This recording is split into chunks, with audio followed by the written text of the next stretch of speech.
Hello and welcome to Market Today. Joining me now on the show is Dr. Praveer Sinha, the CEO and Managing Director of Tata Power, one of India's largest integrated power companies, which has reported a profit after tax for the full financial year at 4,280 crore and maintaining a strong growth momentum by reporting PAT growth of for the 18th consecutive quarter at 1,109 crore for the fourth quarter. Welcome, Dr. Sinha. Uh, Take us through the key highlights, including how margins have been on the back of such a performance. Good morning, Siddharth. Always a pleasure to be on your show. I think what is important to see in this result is the consistency of performance. This is the 18th consecutive quarter that the company has done well in terms of growth in profit compared to the previous year quarter. Uh, this also means that the company is on very strong fundamentals and foundation. All our businesses where we have done investment over a period of time have started giving results, and we expect that this trend will continue in future also. Directionally, we have done very well in each of our businesses, and some of the new investments that we have done have shown results, but more results will start coming from the next year onwards or FY25 onwards. Odisha discoms, where we took during COVID period under very difficult conditions, the turnaround has happened. The company has been making profit and it has improved its profit every year. Many of the issues have been resolved, and what you would see in subsequent year is a much higher profit from these companies. What is the As a outlook for? 4 gigawatt manufacturing. Go ahead, please. Go ahead, please complete your point. Yeah. So apart from this, our 4 gigawatt manufacturing facility in Tamil Nadu, the module plant is fully commissioned and is operating. It's the first supply happened in the month of March, and this year the full capacity will get produced, and we'll supply that during this financial year. Similarly, our cell plant is in very advanced stage, and the first cell should be out in the month of June, and it will get stabilized over next 3 to 4 months. So I think many of the investments that we have done, the results have started coming, and you will see much better results from all of them in the coming year. Similarly, our renewable business, we already have a capacity of 4.5. Another 1.5 will get implemented in the coming year. And we have a pipeline of 5.5s, which will get implemented in next 24 months. So I think we are on a very good track to further enhance and improve our performance going forward.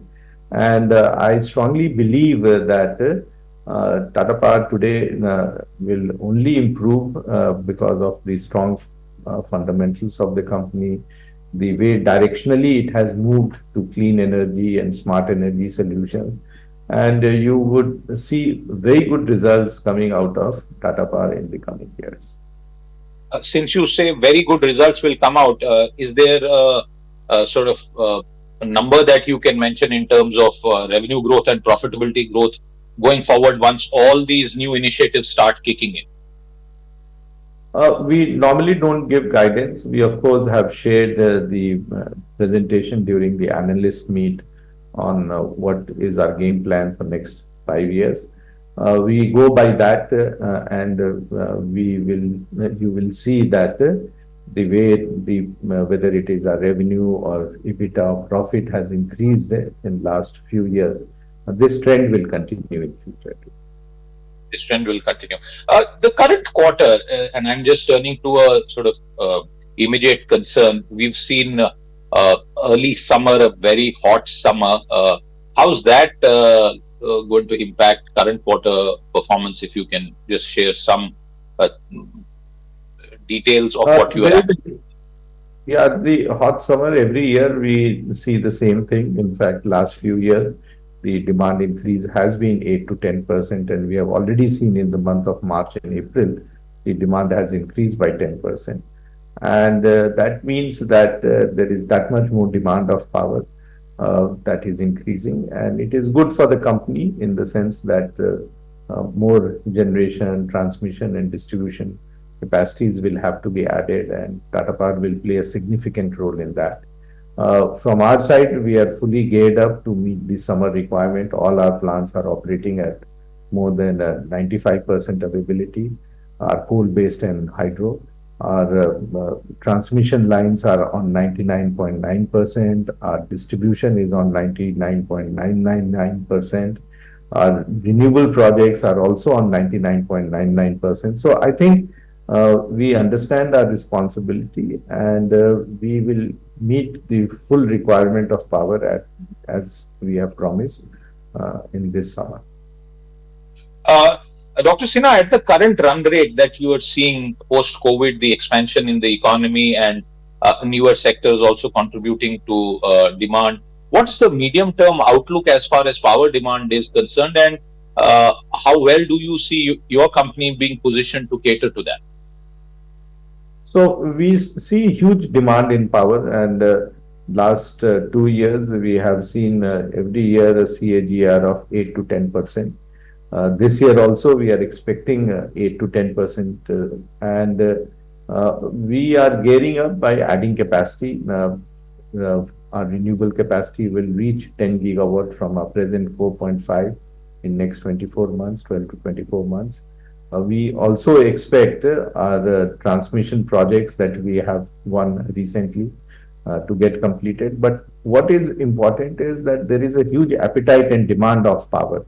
And to cater to that, Tata Power will continue to add more and more of the renewable capacity, more and more of transmission systems, and we will see more and more of distribution getting privatized, or multiple suppliers of electricity will come.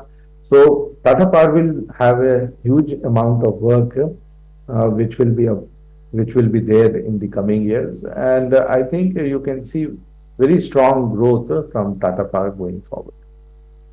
One of the initiatives announced recently was the PM Yojana, which has a target of at least 1 crore households. How does that look as a segment to Tata Power in terms of capitalizing such an opportunity as well? So this is a huge initiative of the government. 1 crore household means nearly 25 to 30 gigawatt of capacity that will have to be added, and that means that much of solar panels modules have to be supplied, that much more of transmission and distribution has to be arranged, and these have to be at distributed basis. That means at the consumer end that you need to create. Tata Power is today the biggest player in the rooftop business with more than 13 to 14% market share. The next number two is just having 2% share. And I expect that when this project gets implemented in next 3 to 4 years, Tata Power will have minimum 20 to 25% market share in this business.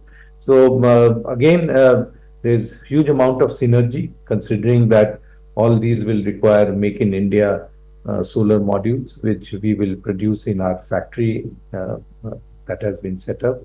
And we will also do the EPC and erection, commissioning and operation of these for the consumers. So huge amount of opportunities are there, and there is so much of synergy that we will be able to bring when we implement these projects. Dr. Sinha, let's talk about another sort of newer initiative, and this is the Pan-India EV charging network. As I understand, you achieved a milestone of powering almost 10 crore green kilometers, and you also have a partnership with Indian Oil. What's the status of this initiative, and any details that you can share with our viewers?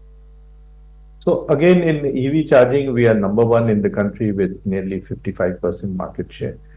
We have something like 86,000 home chargers. We put every month about 5 to 6,000 EV chargers at homes of people, and these are through the OEMs with whom we work. Apart from that, we have nearly 900 chargers, which are bus chargers, and we are there right from Srinagar to Bangalore till now, but we expect that we will go right up to Kanyakumari. We have public chargers, including highway chargers from Kashmir to Kanyakumari, nearly 5,500 of them. And we are committed that any EV user wants to travel anywhere in the country, they will have access to these EV charging infrastructure, and we'll be able to support them for their seamless travel right across the country. So yes, this is again a huge initiative, and we expect that Tata Power will play a very, very important role and work very closely with Tata Motors to support their EV penetration. What's the outlook as far as smart metering is concerned for the current financial year? Smart meters already is under implementation in various places. We ourselves have implemented 10 lakh smart meters in our distribution business in Odisha, Delhi, Mumbai. We are doing an outsourced contract for Chhattisgarh, where nearly 20 lakh smart meters will be there, as also many other states which have come or are expected to come with the smart meter bids. We'll play a very, very important role because it's not just the meter, but the whole meter data management and the analytics that goes along with the meter data management. And we do hope that we'll be able to positively contribute to DISCOMs who decide to go for smart meters. Dr. Sinha, one final point, and we touched upon that, but I want you to sort of put the focus on that, and this is your statement on accelerated growth trajectory to transition to green energy with a 70% of installed capacity target from non-fossil based fuels by 2030. Are you you clearly made that statement. So what will it mean in terms of fresh investments to get to this target, which hopefully you will be on track since you've just said this?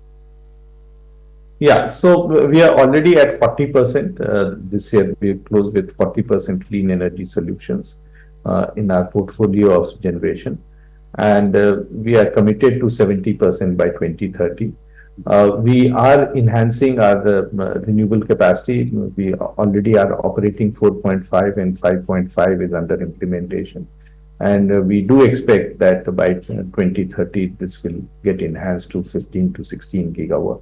Our objective is that going forward, these are not just plain vanilla solar or wind, but they become a bundled solution of solar, wind, and battery storage and pump storage, so that we can supply 24/7 renewable power to our consumer. And I expect that the type of financial commitment that is required, we will be doing. Last year, we did a financial investment of nearly 12,000 crores. This year, we have a target of 20,000 crores of capex, out of which nearly 50% are for renewable projects. So I think we are committed that whatever capex is required through internal accruals and debt, we will be able to arrange it and meet the target of 70% clean energy by 2030. Dr. Sinha, thank you very much for your time taking us through the key highlights of your business performance. We'll see you again after the next quarter. Until then, goodbye. Thank you. Thank you very much, Siddharth. Thank you. With that, it's a wrap. We'll be back with more. Do stay tuned.